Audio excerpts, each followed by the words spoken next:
Nagsimula ang eksena sa base nila 02 sa nakaraan. At dito makikita na napansin ni 018 ang pagtunog ng kanilang telepono. At agad din nitong kinuha. Nagtataka ito dahil tila tumatawag si 08, subalit nawala din itong bigla. At sa pagkagulat ni 04, makikita rin na tahimik lamang si 02. At agad din itong nagsalita kay 04. Inuutusan itong kunin ang kanilang mga baril. At inutusan din nito si 018 na i-check lahat ng CCTV at lahat ng detector sensor. At sa pagkuha ni 04 sa kanilang mga sandata, agad din naman tiningnan ni 018 ang lahat ng CCTV. At sa pag-check nito sa lahat ng mga ito, ay agad nitong sinabihan si 02 na ang dalawang monitor ay wala na at ganoon din sa detector sensor nito.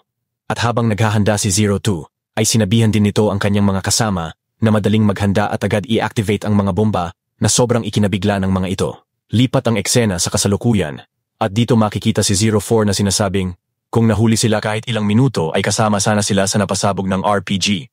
Samantalang sumagot din naman si 018 na base sa kung paano nakita ng mga kalaban ang mga CCTV at ang mga detector sensor, ay tila handa talaga ang mga ito na ambushin sila. Subalit agad naman inutusan ni 02 si 04 na agad ikutan ang mga kalaban at ubusin ang mga ito. At sa agad na pagsunod ni 04 ay inutusan din ni 02 si 018 na hanapin sila 08 at 016. At sa pagtataka ni 018, agad din naman sumagot si 02 na maaaring inaatake rin kasi ang mga ito. Dagdag pa nito na siguradong kulang sila sa mga armas at siguradong nasa panganib ang mga ito. At dito makikita na naalala na nga ni 04 ang pagalis ng mga ito na walang dalang kahit na ano. Agad din nitong sinabihan si 018 na magmadali na para hanapin ang mga ito. Dahil kung hindi ito nakatawag ng maayos, ay siguradong nasa panganib nga ang mga ito. At dito ay agad na kumilos si 018, subalit isang kalaban ang nakakita dito at agad itong binaril. Subalit agad nakaiwas si 018 at agad ding gumanti ng baril na agad din naman na napatumba ang mga ito. At sa pagtilapon ni 018, makikitang agad itong tumayo at agad inalis ang takip ng isang motor. Agad itong sumakay, subalit tila may papalapit na naman ng mga kalaban. Agad pinatakbo ni 018 ang motor at agad din namang pinagbabaril ng mga kalaban ito. Subalit tila mabilis ito at agad nakalayo. Samantalang isa sa mga kalaban ay agad nagulat sa radyo. Sinasabi nitong ang dalawa sa kanila ay patay na at ang kalaban ay nakatakas pa. Subalit makikita na sumagot ang leader. Sinasabing habulin nila ito at huwag hayaang makatakas. Samantalang makikita naman ang pag-atake sa mga ito. At tila ito ay si 04. Agad din nitong napansin ng isang kalaban at agad itong bumaril sa kanya. Subalit agad itong umiwas at agad nagtapon ng isang patalim na agad tumama sa kalaban. Mabilis na nagpatuloy si 04 habang naguulat kay 02. Humihinhi ito ng paumanhin sa oras na nagpabagal sa kanya. Subalit agad din nitong sinabi na nakaalis na nga rin si 018.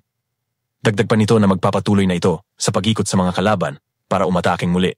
Samantalang makikita naman ng leader sa pagtawag nito sa radyo, subalit walang sumasagot. Napapaisip ito na kung napatay na rin ba ang mga ito ng ganoon kabilis.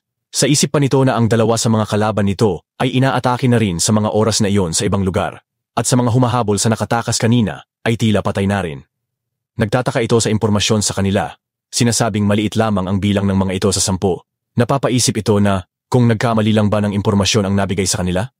Subalit lipat ang eksena at nagumpisa na rin na umatake si 02 at agad napatumba nito ang mga kalaban.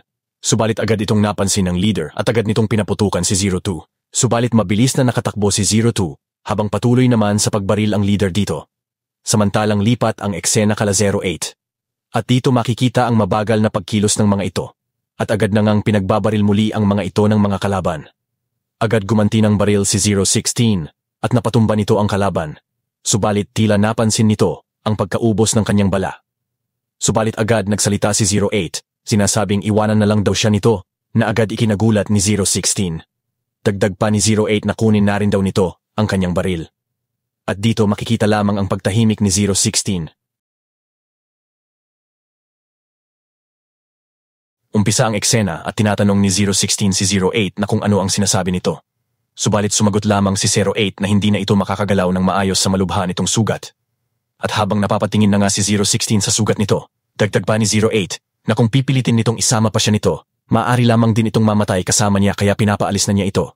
Subalit galit na sumagot si 016, pinapatahimik si 08 sa mga sinasabi nito na kung may oras pa nga daw itong magsalita ng mga walang kwentang bagay, ay ibuhos na lamang daw nito ang natitira nitong lakas sa pagtakas kasama niya. Subalit sa sandaling pagtahimik ni 08, agad din itong nagsalita na si 016 nga daw ang dapat nang tumakbo dahil kung hindi, mawawalan na ito ng pagkakataon para makatakas. Dagdag pa nito na ang kanyang baril na binibigay kay 016 ay kakaunti na rin lamang ang balang natitira at kapag naubos na ito, tinatanong nito si 016 na kung ano pa ang magagawa nito dahil wala daw itong kayang gawin kundi bumaril lamang. At dito ay makikita na nabigla na lamang si 016. At lipat na nga ang eksena sa nakaraan ni 016. At dito makikita na nga ang pagkatalo nito kay Eugene habang nakatutok ang kutsilyo nito sa leeg habang nakatitig ito dito. Subalit agad naman pinahinto ito ni Mad Dog. At dito makikita rin ang karamihan na tinutukso ng mga ito si 016 na tila natalo rin ng batang musmus katulad ni Eugene. Dagdag pa ni Mad Dog na dapat itong mahiya sa pinakita nito sa pakikipaglaban sa close combat dahil tinalo lamang ito ng bata.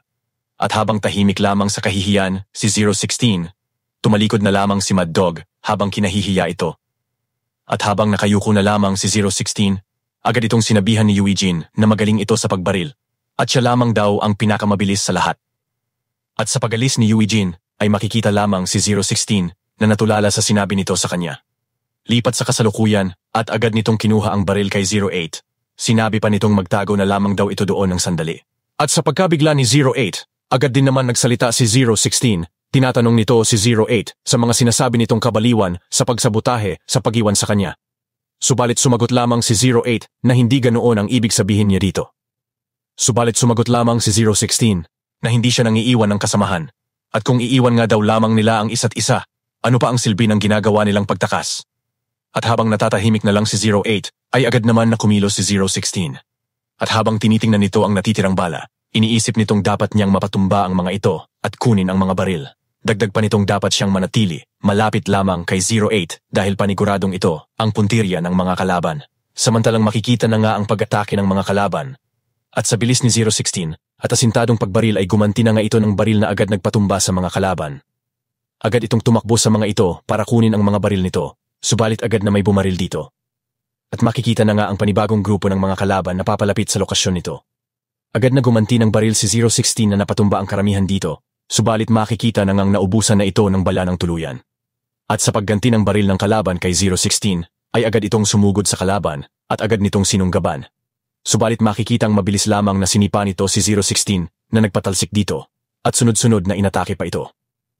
At sa pagbagsak ni 016 sa lupa habang nakatutok ang baril ng kalaban, ay makikita naman ang pagdating ng leader kasama pa ang grupo nito. Habang tinatanong kung nasaan pa ang kasama ni 016, subalit sumagot lamang ang kasama nito na wala daw kahit anong senyales sa isa pa nitong kasama. Subalit sumagot lamang ang leader, kinukutya ang mga ito. Dahil sa dalawa lamang ang kanilang kalaban, ay tila nakapagdulot pa ito ng ganoong kalaking pinsala sa kanilang grupo. At habang nakatitig lamang si 016 sa kalaban sa harapan nito, makikita naman ang leader na naguutos na dalhin si 016 at agad hanapin ang isa pa nitong kasama. At habang handa na ang mga ito na kumilos, makikita naman si 016 na nakatingin sa baril ng kalaban sa harapan. Agad na nga nitong inatake ang kalaban na nagpabigla sa lahat at makikita na lamang ang pagsabog ng ulo ng kasama nila. Habang si 016 naman ay nakatago sa katawan na tinapos nito, ay agad pinatumba ang mga kalaban isa-isa. At dito ay makikita ang leader na nabibigla sa kakayahan ni 016 na patuloy na nagpapabagsak ng mga kalaban. At dito makikita ang leader na napapaisip sa bilis at asintado ng pagbaril nito.